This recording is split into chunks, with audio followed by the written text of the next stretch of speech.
need a vision of ourselves, of what you want us to do. And then give us the power and ability to not only hear, but to act upon that vision. You gave one to many individuals during that first Christmas. So we know that this is something which is very familiar for you.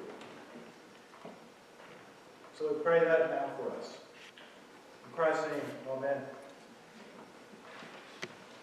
Well, today we do conclude our Advent Christmas season of sermons based on the visions of the Nativity story. Some of these visions were angelic in nature. Others were dreams. And then one was actually the Spirit of God coming and telling an individual. From these visions, hopefully we have learned that while some are doubtful about God's will, others were without reservation ready to do what God had asked and obeyed. We've also saw that some were overwhelmed by the difficulties of trying to live out this vision, and others just did what God said and were awed that they were even allowed to become a part of it, like the shepherds. Who were we? Most people think of us as thieves, robbers, scum of the earth. But we were allowed to go and participate in the coming of the King. Then you had Simeon, who was granted to see the coming and the consolation of Israel before his own death. Today, though, we look at one group who I think probably has more akin to us. And I'll explain how that is. But the people are, as you probably have already guessed through our scripture reading, the magi. They are the ones who received a vision.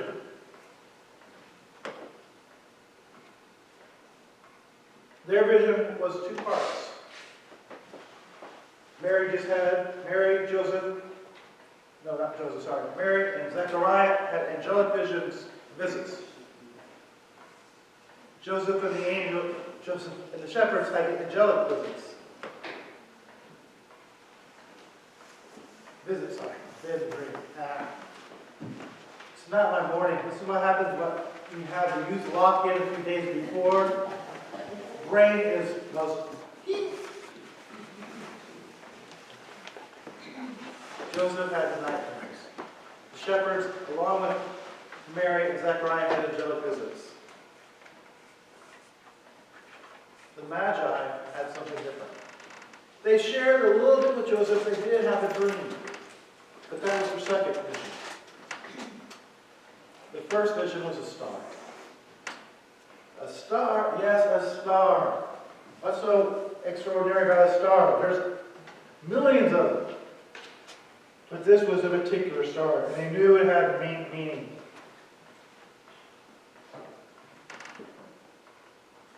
But who are these magi? When you try to look it up, what a magi actually is, you get different opinions.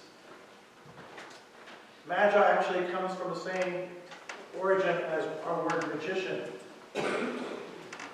These were ones who conjured up spells and did things out of the ordinary. But they were also called wise men because they were the ones who the kings consulted. They were good advisors. They looked to the charts. They looked to the past to learn, to know about the future. Then you had the term kings, because that they were men who knew the future, or parts of it at least, found themselves in the king's courts, and then maybe even worked themselves up to kingship. And depending upon what part of history and what part of the world you were in. So all three terms actually do apply to magi. A magician or sorcerer, a wise man, or a king. Now, just like you have good lawyers and bad lawyers, you have good magi and bad magi.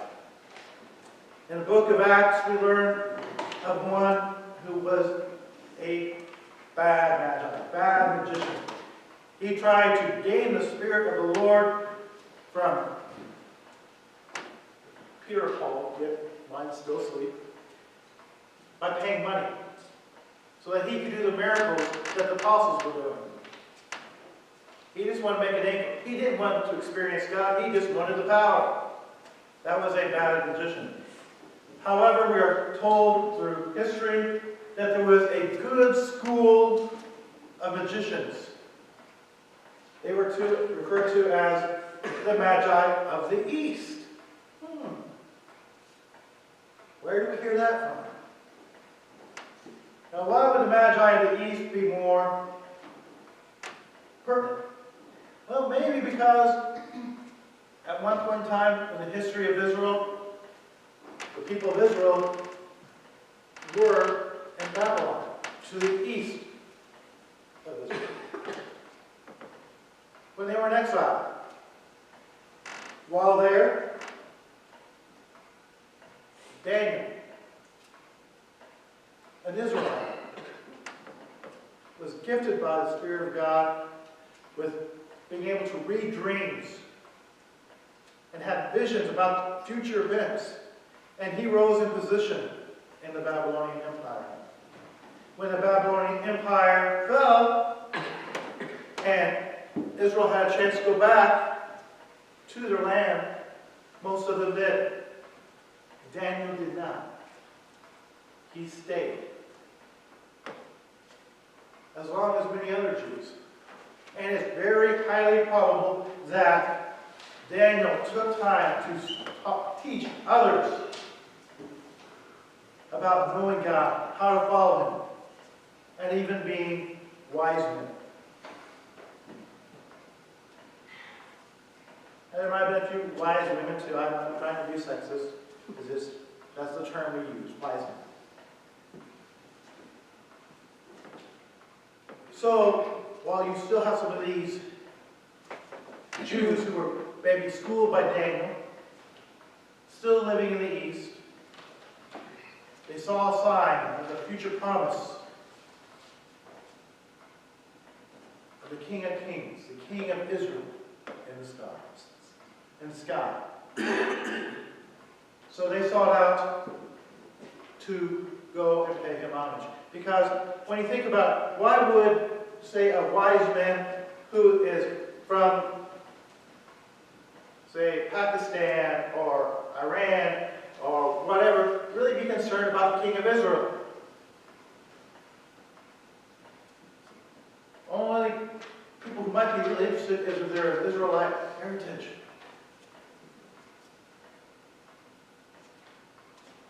Now, they could have been, and just want to pay because they knew great things about him. We don't really know. This is all speculation.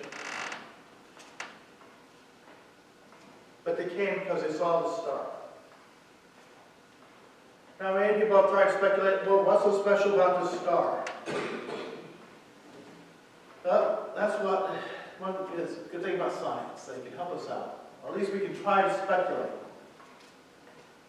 I found out that there's this one individual who is not really an astrologer by occupation. Actually, he is a lawyer.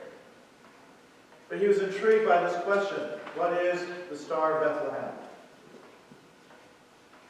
Why was he originally intrigued? Originally it started because he wanted to put up a Christmas nativity scene in his yard. And he wanted to learn all about it so he could display it properly. And then it turned into teaching a class at his church. Other churches wanted to hear about it. So he went from church to church across the country, then even overseas. And through his studies, he had looked at various points in the scriptures But what tells us about this star? And he came up with 9 point characteristics about the star. Rose in the east. It was in the sky a great period of time. It stayed put. It stopped for a period of time. And other characteristics. One of these days I'm going to try to just have a session, it's about an hour long, and show you a video about this presentation. But I'm going to try to sum it up real quickly. Basically, that wandering star, the Star of Bethlehem, he concluded wasn't a regular star because they don't go outside the normal patterns. When you look at the, I think it's Keller's notations of astrological past, because every known star follows a certain pattern. So it isn't a regular star. It isn't a nova, which shines brightly and then disappears.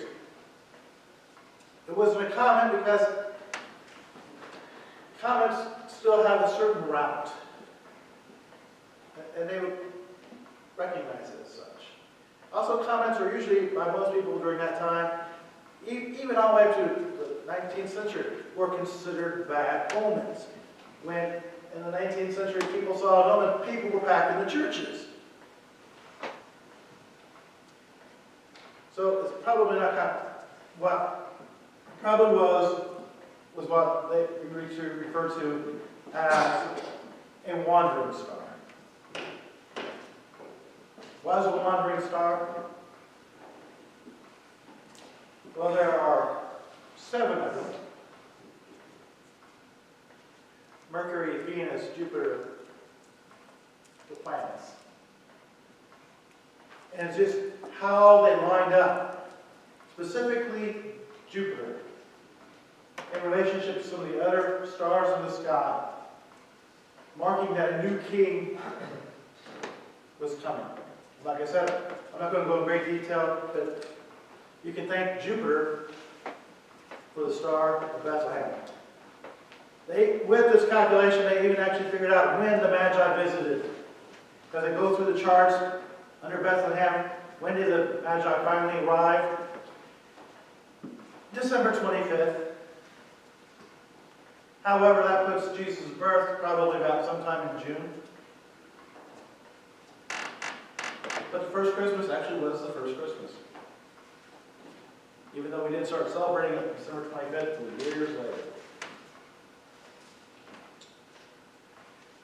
But then after they came, visited the Christ child, paid him homage, gave him gifts of gold, frankincense, and myrrh, they had already told Herod that they would come back and tell him where the Christ child was. They were going to do that the next day. But in a dream, they were warned to go back another way because they found out through the vision that Herod was planning on killing the baby. So they chose a different route, failed to tell Herod anything. Meanwhile, Joseph gets a dream to flee now because by morning, Herod's going to be on the rampage. Herod was, he killed all the babies that were in Bethlehem who were over 2 years of age. That's the story. But how does that refer to us? Well, this morning I entitled my sermon, Royal Visions. Because there were, first of all, 2 visions. And it does revolve around royalty. One, if you do consider the wise men kings, but more importantly, that they were going to pay homage to the King of Kings. They had 2 visions, one by the star and one in the dream. With each vision, they were granted a new purpose. With the star, their purpose was to worship the King of Kings. They would come to worship the Messiah.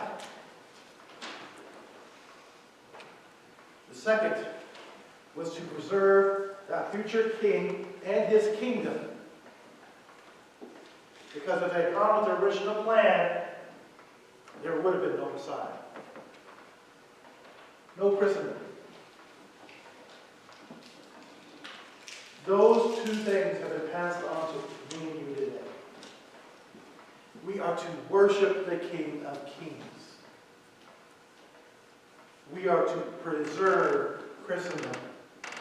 Not only preserve it, but help it to expand.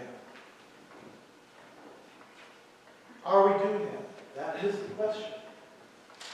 Yes, we come here on Sunday morning. That is formalized worship. Nothing wrong with it. But are we giving all of our heart, mind, soul, and strength in worship to pay homage to the King of Kings? Or are we just coming here to get fed and to give our Christian duty of being in church on Sunday?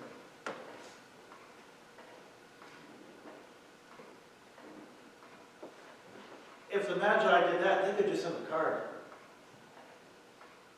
No, they went, they gave all. We need to do that too. Not only on Sunday mornings, but every day.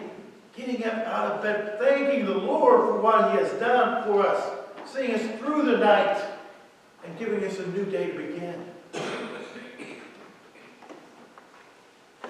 Worshiping Him with every breath. As Paul wrote, give thanks for everything. Pray without ceasing. That's worship. Are you worshiping Him? Are you paying Him the homage that is due? We had the Lord's Supper. In truth, by Scripture, we should be doing it every time we meet.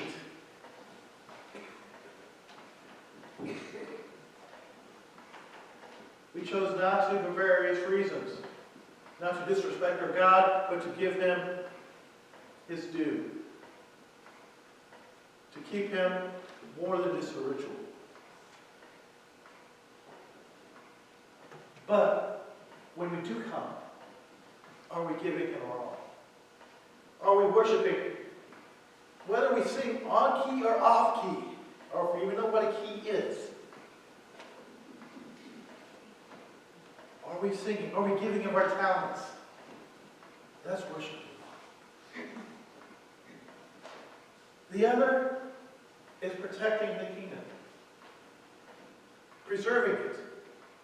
Helping it to continue. God came here for a purpose. Yes, He came to save you and me, but there are many other people He came to die for. Not only die for, but to help change us and them. Are we being fat sheep who are saved, sanctified, spotless now by the blood of Christ, but just get fed? Keeping to ourselves.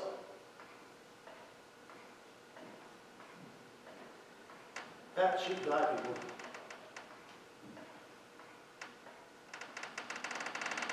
We are called to do something. We are called to make a difference in Cordova and the surrounding areas. In the next few weeks, we will be looking at what it means to be a healthy church, even a healthy church member, and seeing if are we meeting that. Are we being all we can be as being preservers of the faith and worshipers of the Son of God? That is why, when looking at the records of the church for the past almost six years, I'm concerned.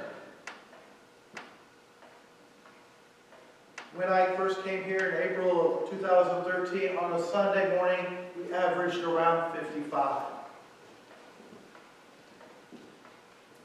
We're now down to an average of 30. And it's not because people are leaving in droves. They are leaving, but not because of choice. God has called them home. And they are in a far better place. But we still have a job to do. And not only that, Our finances have dropped by a third. Maybe more.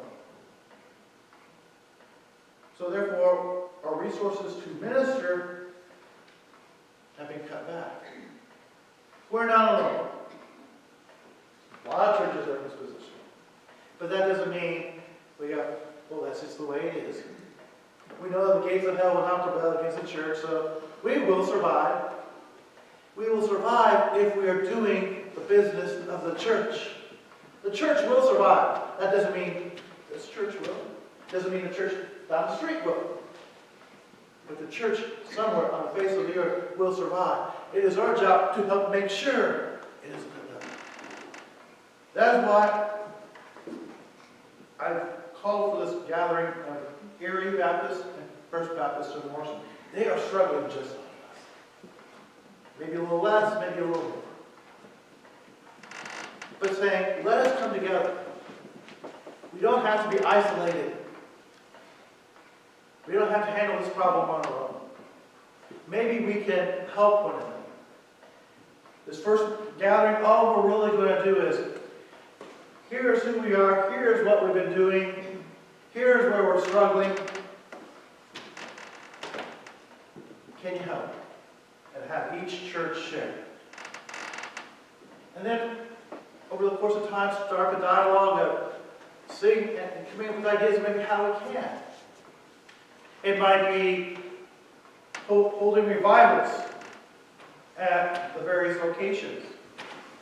Having all three churches come and saying, we're going to have a revival meeting, we're all going to get behind it, we're all going to help. So, in the month of April, Erie is going to be blessed. Then wait a few months, we'll do the same thing in Morrison, then a few months later here. That's just an idea. No one has jumped on board because it hasn't been thrown out yet. Another idea is, Erie doesn't have a pastor who's there permanently. Morrison is struggling because their pastor is over age of retirement and has bad health issues. And I'm all over the place. What if we pull the pastoral resources together and share it? Do the old-time circuit rider pastor. Done that.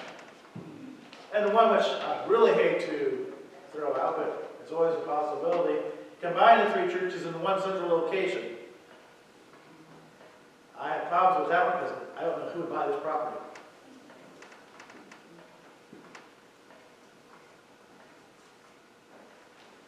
But these are just general ideas. There could be others. But we need to get on board. Maybe not with that, but get on board at least with our part in the kingdom protection, the kingdom preservation. That's the word. We are called to glorify our King of Kings. Worship Him with everything we do, not just Sunday mornings. And then we are to go out and preserve the kingdom. Telling others about Him. Bringing them on board. Being active church members. Not just on Sunday mornings.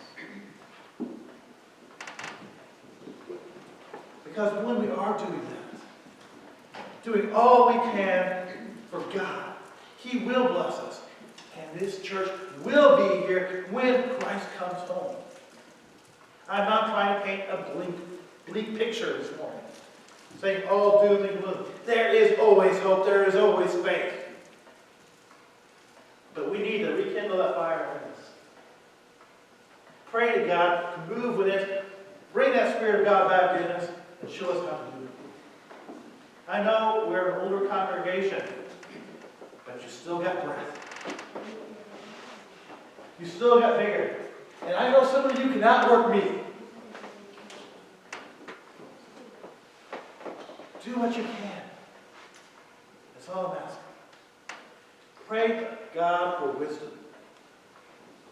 If you love your church, if you love what God is doing through this church, through the community, Be involved. Worship God. Follow the message. Come and worship with your whole heart being. If you got your gold, frankincense, and myrrh, we'll take it to you. But then go and preserve the kingdom. Do what you can. Let's pray. Lord, we are in a new situation. Situation which we've actually been in for quite some time, but yet maybe we have not really seen it with eyes open. And dear Lord, maybe our eyes are just now even beginning to just open up to what is really facing us. We need your help. We need your Spirit to just show us where we have gotten callous. We have gotten comfortable with doing things in certain ways. We need to change. If we want to see your kingdom, dear Lord, we need to live it. We need to do it through worship and doing your kingdom work. Not becoming fat sheep, but being thin and lean and properly following you wherever you lead. Whether it's conversation with these two other churches and where you're leading us, I know not at this time. But dear Lord, we are looking for help, whether it be from the outside or the inside. You know one thing is going to come from you. Show us how. Lead us in your way. In Christ's name. Amen. Shall we stand and sing Another Year is Dawning, number 811.